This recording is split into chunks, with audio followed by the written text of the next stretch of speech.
կայանում է նրանում, որ այն կոմունիկացիաները, որոնք անցնելու են մեր տարածաշրջանում, մեծապես պայմանավորվել են ոչ միայն այն երկրների տնտեսական հաջողությունները, որոնցով նրանք անցնեն, այլև որ միգուցե շատ ավելի կարևոր է մեր ժամանակներում անվտանգային խնդիրները, որովհետև եթե աշխարհի գերհզոր երկրները, դրանց մասին մենք դեռ առանձին խոսենք, իրենց տնտեսական խնդիրները լուծում են այս կամ այն երկրով անցնող կոմունիկացիաներով, ապա իրենք շահերը հետապնդելով դառնում են հենց այդ երկրների անվտանգային երաշխավորները։ Եթե մեզ հաջողվի միանգամից մի քանի ծրագրերով, մի քանի գերտերության կոմունիկացիաներ ապահովել մեր երկրով, ապա կարելի ասել, որ մեր անվտանգության խնդիրները շատ ավելի բարձր մակարդակով կլուծվեն։ Տեսեք, խնդիրը կայանում է նրանում, որ այսօր մեր տարածաշրջանում խաչվում են 3 հիմնական մեգածրագրեր։ Դրանցից մեկը Չինաստանի 1 գոտի 1 ճանապարհ ծրագիրն է, որի նպատակն է կապ հաստատել Չինաստանից մինչև Եվրոպա։ Երկրորդը դա Պարսիստոց Սևծով ծրագիրն է, որտեղ նույն խնդիրը իր համար փորձում է լուծել Հնդկաստանը, հնդկական ապրանքների մատակարարումը Եվրոպա եւ նաեւ հակառակ ուղղությամբ, եւ երրորդ մեգածրագիրը Ռուսաստանի Դաշնության կողմից իրականացվող հյուսիս-հարավ ծրագիրն է։ Այս 3 մեգածրագրերի ազդեցությունը էապես կանխորոշելի է ապագա տասնամյակների ընթացքում Հարավային Կովկասի երկրների դերակատարումը եւ մեծապես կարեւորվելու են այն երկրները, որոնցով կանցնեն այդ մեգածրագրերը։ Եվ ակնհայտ է, որ նաեւ պայքար է գնում երկրների միջև, թե հատկապես որ մեգածրագրի, որ ճյուղը կանցնի որ երկրով, որովհետեւ այս պարագայում նա կստանա ավելի մեծ դիվիդենդներ։ Որպեսզի մեր խոսակցությունը շատ ավելի առարկայական լինի, ես փորձեմ անդրադառնալ այդ 3 մեգածրագրերի ճյուղերին, որոնք ասում են Հարավային Կովկասում եւ նրանցից որոնք են, որ հնարավորություն ունեն անցնելու Հայաստանով։ Բայց առաջինը, որ պետք է ասել, որպեսզի երկիրը կարողանա հավակնի որևէ մեգածրագրի մաս դառնալու, մի քանի պայմաններ են պետք։ Նախ պետք է ունենա համապատասխան աշխարհագրական դիրք, երկրորդը նրա կոմունիկացիաները պետք է բավարարեն այն պայմաններին, որոնք ներկայացնում են այդ մեգածրագրերը, եւ երրորդը այդ երկիրը պետք է ունենա բարեկամական հարաբերություններ մեգածրագրերի հիմնական շահառուների հետ եւ հուսալի պետք է լինեն այդ հարաբերությունները, որպեսզի խնդիրները լուծվեն ի օգուտ այդ երկրի միջով անցնող ճանապարհների ընտրության։ Երկրորդ կարևոր հանգամանքը նա է, որ մեգածրագրերը երբեք չեն համակերպվում այն խնդրի հետ, որ իրենց ամբողջ խոսքերը ասեն ընդհանրապես մեկ երկրով։ Սա շատ կարևոր է եւ այս թեմայի մասին մենք դեռ խոսենք մեր ելույթի ժամանակ եւ պատճառը ակնհայտ է, որ եթե որևէ երկիր դառնում է այդ մեգածրագրի միակ տրանզիտ երկիրը, ապա այդ տրանզիտ երկրում ընթացող process-ները մեծապես ազդում են ընդհանրապես մեգածրագրի գաղափարի վրա, որտեղ նրանք կարող են նույնիսկ տապալել։ Բացի դրանից, հարաբերությունները այդ երկրում մի բան է, բայց այդ երկիրը կարող է ըստ էության նաև խնդիրներ ունենալ մեգածրագրի հիմնական շահառու երկրի հետ, դա եւս լուրջ խնդիր է, եւ այս առումով իսկապես մեգածրագրի հիմնական շահառուները ձգտում են դիվերսիֆիկացնել։ Եվ այս տեսակետից այդ 3 մեծ մեգածրագրերը ունեն իրենց իրականացման տարբերակը։ Համոզված եմ քարտեզը բոլորը դա պատկերացնում եք եւ այն ինչ որ ես ասեմ, դրա համար լրիվ ակնհայտ կլինի։ Ռուսաստանը Իրանով դեպի Պարսիստոց ու հետո նաև Հնդկաստան ու նաև արաբական երկրներ ու Աֆրիկա կապող հիմնական 4 մայրուղիներ են նախատեսում։ Առաջինը դա արևելյան մայրուղին է, որը Ռուսաստանը Իրանի Իսլամական Հանրապետության հետ, ընդ որում ես մի բան պետք է ասեմ, այս ներկայացման ժամանակ հաճախ դուք կլսեք Իրանի Իսլամական Հանրապետություն, որտեղ նա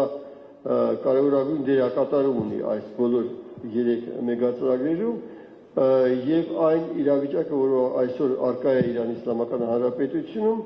Ես կարծում եմ, որ մեր բոլորի շահերից է բխում, որ մեր հարևան եւ բարեկամ Իրանի Իսլամական Հանրապետությունում խնդիրները կարգավորվեն խաղաղ ճանապարհով եւ Իրանի Իսլամական Հանրապետությունը դուրս գա այս կնճռից եւ շարունակի իր դրական ու կոնստրուկտիվ դերակատարումը ունենալ մեր տարածաշրջանում։ Ես կարծում եմ դրա հնարավորությունները շատ ավելի մեծ են, քան չարագուշակ կանխատեսումները մեր բարեկամ եւ հարևան Իրանի Իսլամական Հանրապետության համար։ Եվ այսպես առաջի ճյուղը, որ Ռուսաստանը հյուսիսարավ ծրագրի իրականացմամբ կապում է Ռուսաստանը Իրանի Իսլամական Հանրապետությանն ու հետո բնականաբար արդեն Պարսից ծոցով Հնդկաստան եւ աֆրիկյան երկրներ, դա այսպես կոչված արևելյան ճյուղն է, որը անցնում է Ղազախստանով, Ռուսաստան, Ղազախստան, Թուրքմենստան, Իրան եւ այն ճանապարհը, որ ես արդեն նկարագրեցի։ Երկրորդ ճյուղը դա Կասպից ծովով անցնող ճյուղն է, Ռուսաստան, Կասպից ծով, Իրանի Իսլամական Հանրապետություն եւ մնացած ճանապարհը, որը արդեն նկարագրեցի։ Երրորդը այսպես կոչված արևմտյան ճյուղն է, որը անցնում է Ռուսաստան, Ադրբեջան եւ Իրան ճանապարհով եւ չորրորդ ճյուղը եւս կա, որը կոչվում է Կովկասյան ճանապարհ, որը Ռուսաստանը Իրանին կապում է Վրաստանով եւ Հայաստանով։ Ինչպես ես ասացի, այս դիվերսիֆիկացիան մենք կտեսնենք մյուս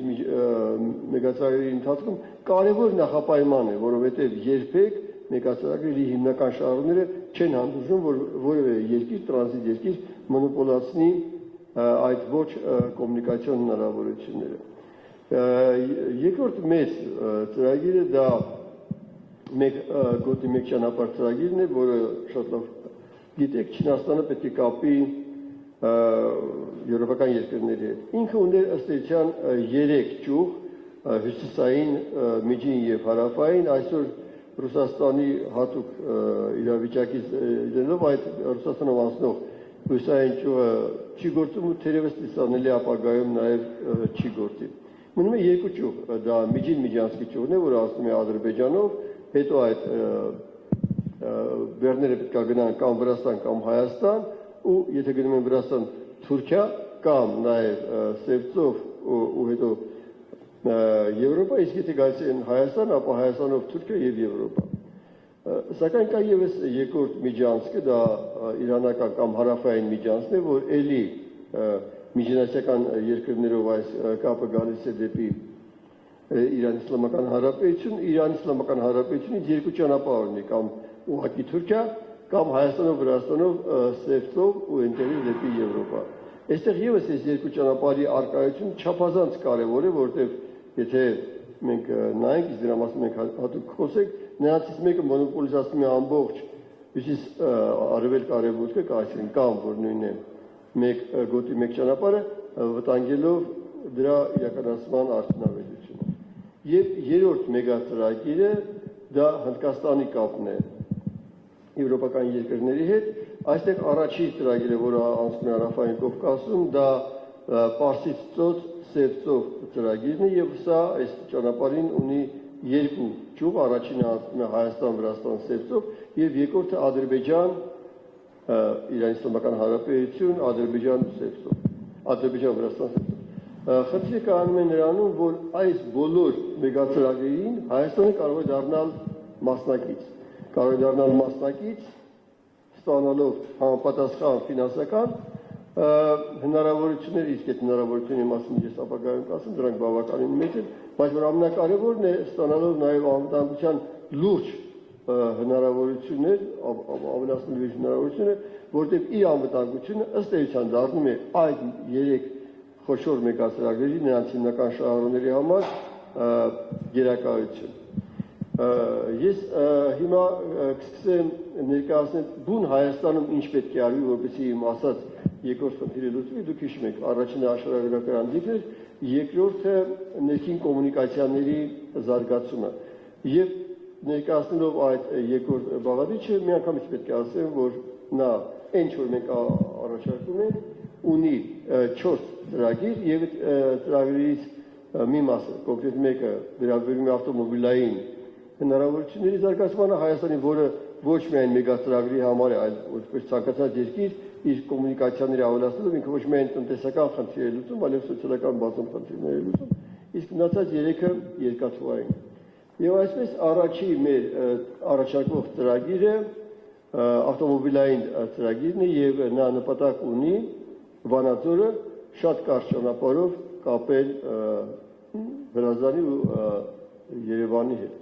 Դուք գիտեք, որպեսզի մենք գնանք Երևանից Վանաձոր, երկու ճանապարհով կարող ենք գնալ, կամ Սևանով, Վոլորանելով իջնել Դիլիջան ու հետո Վանաձոր, եւ երկրորդը ապարանով, էլի մենք պետք է բարձրանանք բավականին բարձր, ընդեղից էլի իջնենք այդ Վոլորանելով դեպի Սպիտակ ու Վանաձոր։ Այն առաջարկը, որ մենք անում ենք, ինքը միանգամից մի քանի խնդիր է լուծում, նախ ընդհանրապես որևէ Վոլորաններ չկա, որը շատ կարևոր է։ Երկրորդ էապես իջեցնում է ճանապարհի ամենաբարձր կետը, մի տարբերակում 120 մետր, երկրորդում 240 մետր, եւ երրորդը կարճեցնում է այդ ճանապարհը։ Մինչեւ ասել, թե ինչ արժի այս ծրագիրը եւ ինչպես պետք է դա իրականացնել, ես մի պատմություն պետք է պատմեմ, թե ինչպես է նման խնդիրները լուծվում այլ երկրներում, օրինակ մեր հարևան Վրաստանում։ Գիտեք, որպեսզի Վրաստանը դառնա մեկ հյուսիսարավ մայրուղու հատված, ինքը ունի մեծ խնդրեմ, որտեղ իր այդ ճանապարհը բարձր վերջին լարսով անցնող ճանապարհը անցնում է Վրաստանի տարածքով բավականին բարձր լեռնային զանգվածով, այնտեղ կա հայտնի Խաչի լեռնանցքը եւ այդ Խաչի լեռնանցքի մոտ ծովի մակարդակից 2400 մետր է բարձրությունը եւ որպեսզի ինքը կարողանա դա իջացնել մինչեւ 1950-1970 մետրը, ինքը արդեն 6 տարի մի ծրագիր է իրականացնում Քվեշետի կողմի բնակավայրերը իրար կապող։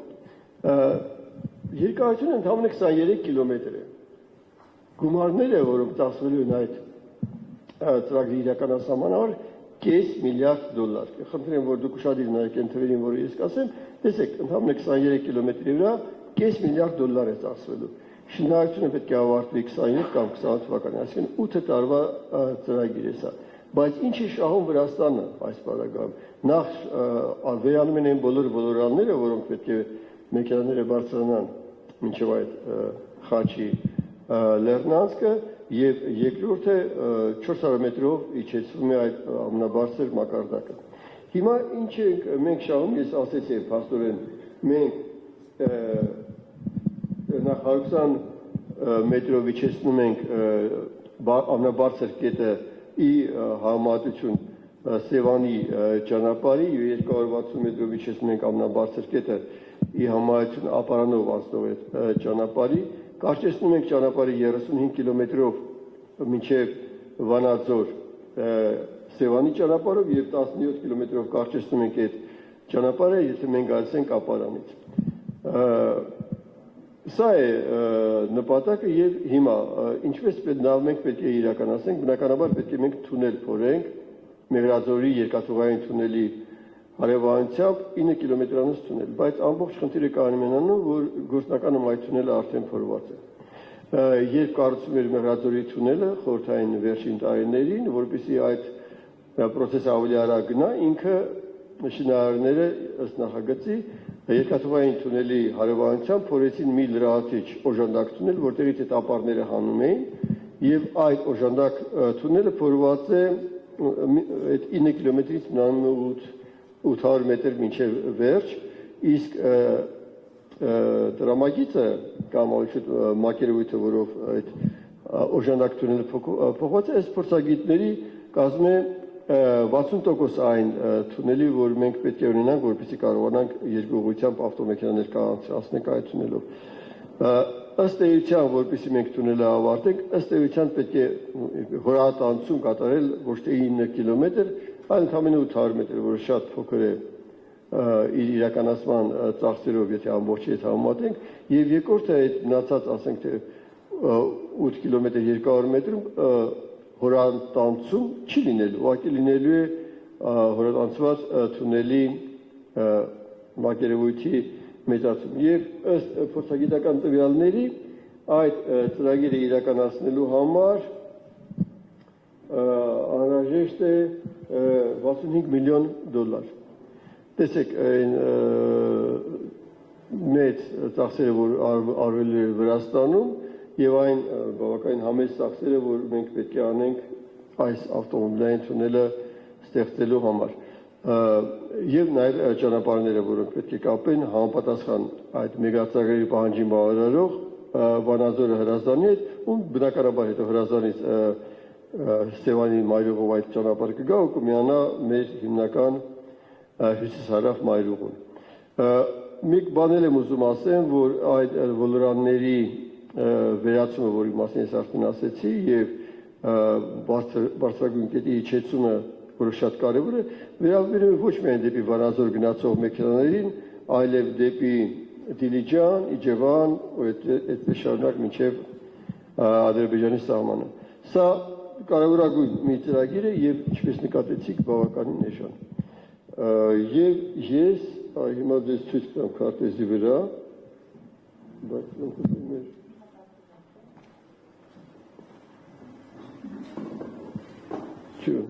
ինչի։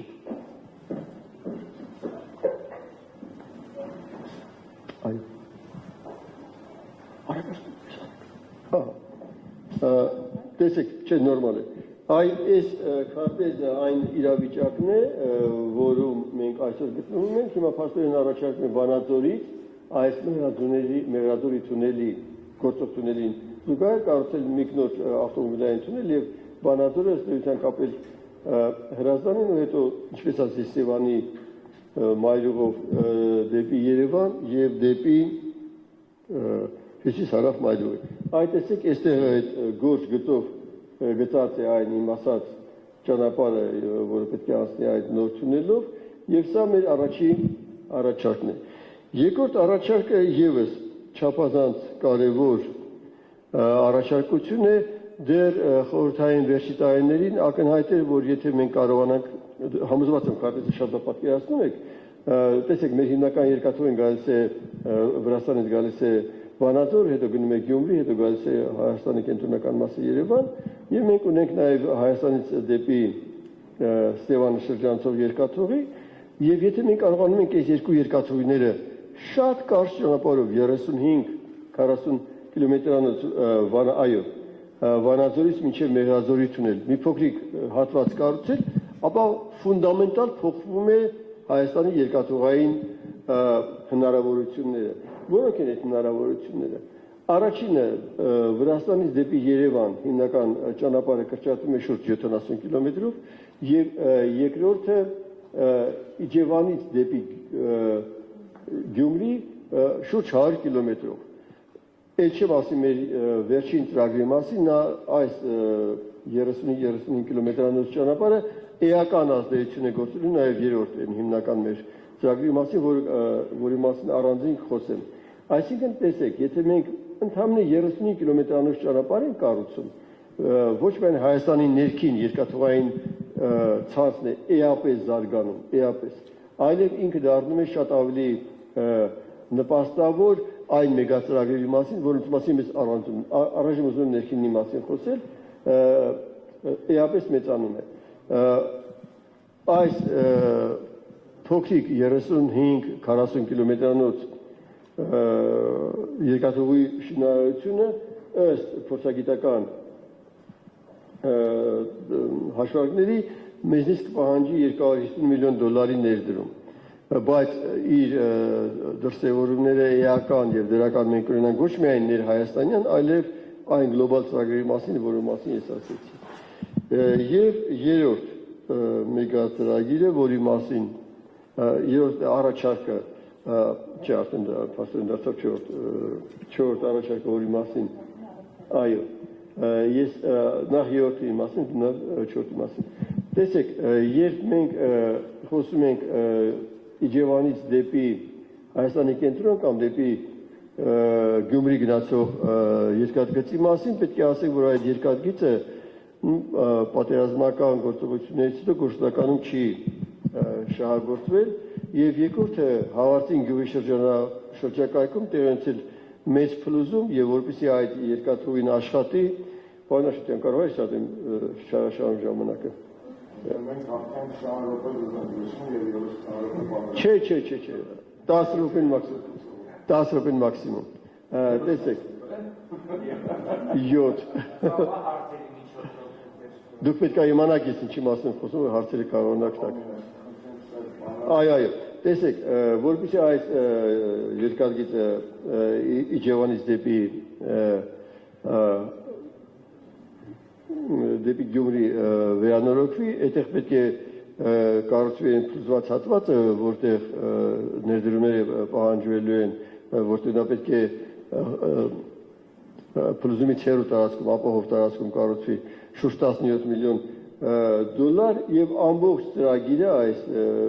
կպահանջի 80 միլիոն դոլար, եւս ոչ մեծ գումար այն գումարների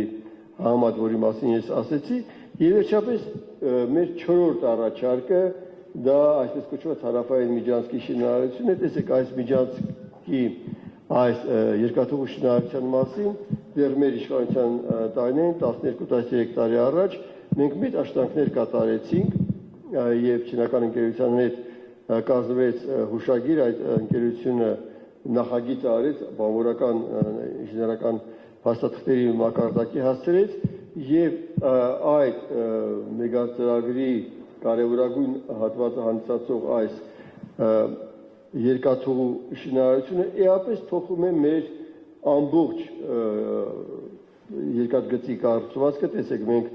երկաթգծով դուրս են կարողանում գալ մեր բոլոր հարևաններին դեպի Իրան Իսլամական Հանրապետություն, դեպի Թուրքիա, դեպի Ադրբեջան եւ դեպի Վրաստան եւ այս ծրագիրը իսկապես բավականին մեծ է, բավականին թանկարժեք, ինքը արժի 3.5 միլիարդ դոլար եւ այս ծրագրի իրականացումը փաստորեն ամփոփում է մեր բոլոր 4 նախագծերը եւ ցույց է տալիս Հայաստանին հնարավորություն ունենալ մասնակցելու մեգածրագրին։ Հիմա ես շատ կարճ կասեմ, թե այդ մեգածրագրերով ինչպես պետք է ասեն, տեսեք, մենք ունենք փաստորեն բոլոր երկրների հետ հաղորդակցվելու հնարավորություն, երկաթուղային եւ երկու ճանապարհ հյուսիս-հարավ ծրագիրը եւ այն ծրագիրը, որ ես ասեցի, որը ավելի հարմար է վերջնի Լարսով Վրաստանով եկող ճանապարհին, որը անցնելու է Վանաձորով, ինչպես ես ասեցի, հետո գնա միանա մյուս մեգածրագրին հյուսիս-հարավին։ Եվ այս ծրագրերով անցնում է եւ հյուսիս-հարավ ծրագիրը, երկրորդը մեկ ճանապարհ մեկ գոտին կարող է անցնել Իջևանով մինչև Գյումրի, պետք է ասեմ, որ սա միակ ճանապարհը չի, մեկ ճանապարհ մեկ գոտին եւս ունի Վրաստանով անցնող Բաքու-Թբիլիսի Կարս երկաթուղին եւ այս մեր ճանապարհը, որ ես ասում եմ, ինքը ըստ էության 200 կիլոմետրով ավելի կարճ է եւ մեգածրագրի համար բնականաբար շատ ավելի նպաստավոր է մեր ծրագրով աշխատել։ Իհարկե կա նաեւ ծրագիր, որ իրականացվում է հիմա այսպես կոչված տրիպը տրամփի ուղին, որը եւս կապելու է Միջին Միջանցքի տրամաբանության մեջ Բաքուն Կարսի հետ, բայց դա եւս շուրջ 200 կիլոմետրով ավելի երկար է, քան այն ծրագիրը, որը մենք ենք առաջարկում։ Եվ վերջապես այս մեկ ճանապարհ մեկ գոտու ծրագրի իրանական տարբերակը, երբ որ ինքը անցնում է հարավով, այստեղ եւս այդ ծրագրի իրականացման արդյունքում տրանսպորտը կարող է գնալ դեպի Իրան Իսլամական Հանրապետություն եւ այս նոր նշած նա երկաթուղով բարձրանում դեպի Վրաստան եւ դեպի Անակլիա եւ այստեղ եւս պետք է խոսել այն կարևոր հանգամանքի մասին, որ ես ասում եմ դիվերսիֆիկացիա։ Տեսեք, չափազանց կարևոր է, որ որևէ երկիր չդառնա մենաշնորհային այս տեսակետից եւ այս առումով եթե նայենք Ադրբեջանը մնում է մենաշնորհային կարգավիճակում որպես Միջին Միջանցքի երկիր, իսկ Թուրքիան մնում է մենաշնորհային որպես հարավային իրանական Միջանցքի երկիր եւ հաշվի առնելով իրենց սերտ կապերը Ադրբեջանի եւ Իրանի, ըստ էության Չինաստանի մեկ ճանապարհ մեկ գոտին էլի կախված ելնելու ընդամենը մեկ որոշում կայացնող կենտրոնից, որը անընդունելի է։ եւ այդ խնդիրի լուծման Չինաստանի տեսակետից եւ ծրագրի տեսակետից լուծման միակ այլ ընտրանքը, ինչպես ես ասացի, այս մեր ճանապարհով Իրանի Իսլամական Հանրապետությունը Հայաստանով եւ Վրաստանով անակնային կապելու խնդիրն է։ Երկու խոսք մնաց ընդհանրապես, որ ես ասեմ, դա Հնդկաստանից դեպի Սերտով աստող ճանապարհն է, սա եւս օգտագործելու է այս մեր նշած երկաթուղին, եւ ըստ էության այն, ինչ որ ես ասացի, բոլոր 3 ծրագրերի համար կիրառելի են։ Եվ ընդհանրապես երկու թիվ ու ես ավարտում եմ։ Տեսեք, ըստ կանխատեսումների ընդհանրապես 4 տարի հետո 30 թվականին այս գոտի մեկ ճանապարհ ծրագրով պետք է անցնի 15-22 միլիոն տոննա բեռ, հյուսիս-հարավով 15-ից 20 եւ Հնդկաստան-Եվրոպա ծրագրով 3-ից 5 միլիոն տոննա բեռ։ Այս դրանցից մի պարտը չէ, որ ասենք եթե բեռները եկել են Ադրբեջան, նրանք պետք է այդ նույն ծավալով անցնեն Վրաստանով կամ Հայաստանով, եթե հետևաբար նրանց մի մասը պետք է անցնի Վրաստանով ու Հայաստանով։ Մեր հաշվարկներով մենք կարող ենք Հայաստանով անցկացնել մեկ ճանապարհ մեկ գոտիից 4-ից 6 միլիոն տոննա, հյուսիս-հարավով 2-ից 3 միլիոն տոննա եւ 2-ից 3 միլիոն տոննա Հնդկաստան-Եվրոպայով։ Այսինքն մենք կարող ենք ռեալ ակնկալել, որ Հայաստանով, եթե մենք նորմալ աշխատենք, մեր ծրագրի ավարտի պարագայում կունենանք 8-12 միլիոն տոննա բեռան փոխադրում, որը ինչպես ես ասացի, նախ մեծ տնտեսական հնարավորություն է տալիս Հայաստանին եւ հետո դառնում է չափազանց կարևոր անվտանգային գործոն, որովհետեւ ըստ էության մեր տարածքով անցնելու են կապեր, որոնք կենսական են այդ 3 տրանսպորտային ծրագրերի համար։ Եվ երրորդը, քանի որ այս ծրագիրը բավականին թանկ է, սա իրականացումը ես կարծում եմ, որ ճիշտ կլինի իրականացնել կոնսենսուսի միջոցով, հրավիրելով այդ կոնսենսուսի մասնակից հենց այդ 3 մեգատրագրերի հիմնական շահառուներին, Ռուսաստանին, Չինաստանին եւ Հնդկաստանին, որոնք շահագործելով հենց այս երկաթուղին, իրանք ոչ թե կվճարեն այս երկաթուղու համար, այլ իրենք եկամուտ կստանան, հետեւաբար նաեւ կնպաստեն, որ այդ երկաթուղին հնարավորինս շատ աշխատի։ Կներեք մի քիչ չարաշահեցի դերուսադրությունը, բայց երևի հնարավոր ամենակարճ ձևով էր սա։ Շնորհակալություն։